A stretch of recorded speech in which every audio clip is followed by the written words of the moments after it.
Para a parte 1 desse trabalho, eu primeiro defini a função de transferência com transfer function. Depois eu apliquei um degrau de malha aberta na minha função para mim conseguir aplicar a reta tangente aqui e fazer o método de Ziegler-Nichols para achar o valor de tal e de k. Depois eu defini aqui os parâmetros da tabela 1 de Ziegler-Nichols e cheguei nesse resultado aqui. Depois, para o segundo método de Ziegler-Nichols, eu tive que encontrar K-OSC e P-OSC.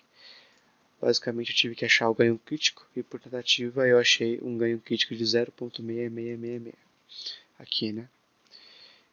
E em seguida, eu defini aqui os parâmetros da tabela 2 de Ziegler-Nichols e cheguei esses parâmetros aqui para os três tipos de controladores P, PI e PID.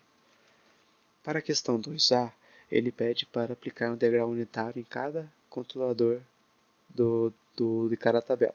Para o primeiro método, eu apliquei um step para o PID, e está aqui para o PI do primeiro método, e para o controlador P do primeiro método. Eu fiz a mesma coisa com a tabela do segundo método, e eu obtive a step do meu controlador PID do segundo método, a minha step do controlador PI do segundo método e a minha step do controlador P do segundo método. Depois, na 2B, ele pede para calcular o sobresinal máximo percentual e o tempo de acomodação. Eu percebi que somente no PID ele funcionou, pois o PID ele estabilizou em 1. Aí eu obtive um tempo de acomodação de 2,55 segundos para o primeiro método e um sobresinal de 1,53, como se pode ver aqui. Depois disso, eu fiz para o segundo método e deu a mesma coisa. Controlador P e PI, o tempo foi infinito de acomodação e o sobresinal percentual foi 0, porque ele não estabilizou em 1. E o PID para o segundo método obteve um tempo de acomodação um pouco menor, de 208 segundos, como pode ver aqui, e um sobresinal percentual de 1,34. Em seguida, eu utilizei o Simulink para fazer o 2C, 2D, 2E e 2F, que eu já vou mostrar. Aqui eu utilizei o Simulink para fazer o 2C em diante e apliquei uma perturbação de um step conjuntamente com o meu controlador. No caso aqui eu tenho o controlador PID do primeiro método e eu percebi que o resultado aqui, o sobresinal ele foi um pouco maior do que sem a perturbação e ele demorou um pouco mais para se estabilizar. Agora, se formos ver para o controlador do segundo método, que eu vou trocar aqui os parâmetros do meu controlador, eu obtive a mesma resposta. Basicamente um sobresinal um pouco mais elevado e um tempo de duração aqui de acomodação maior. Aqui eu utilizei o Simulink para fazer o 2C em diante e apliquei uma perturbação de um step conjuntamente com o meu controlador. No caso aqui eu tenho o controlador PID do primeiro método e eu percebi que o resultado aqui, o sobresinal ele foi um pouco maior do que sem a perturbação e ele demorou um pouco mais para se estabilizar.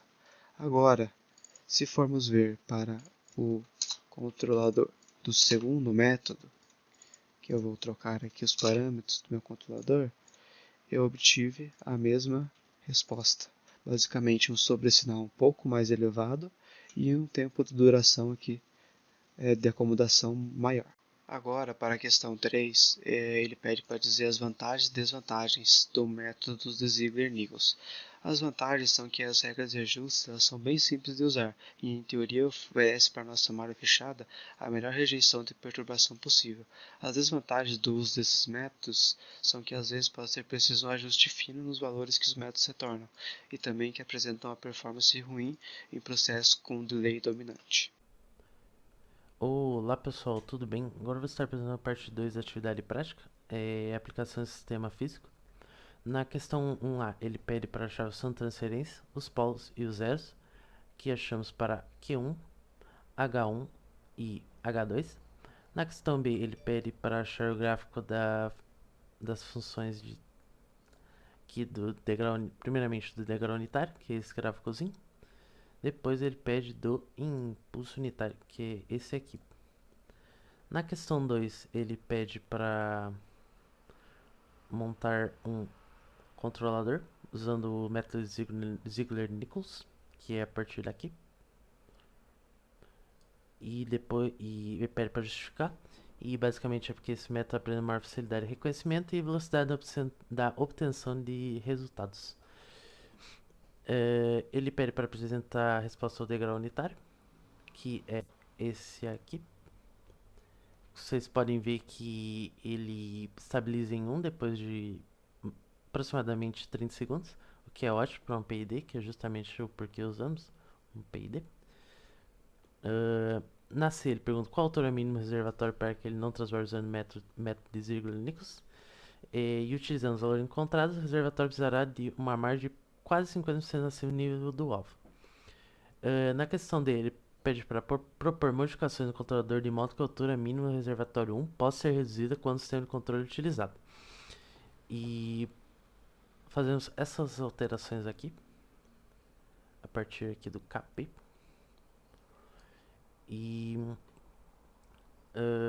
achamos esse gráficozinho melhorado. Aqui, ó. Onde novamente eles se estabilizam em 1, que é o porquê de usarmos um PID. E bom, creio que seja isso. Qualquer dúvida pode deixar no campo dos comentários. Muito obrigado.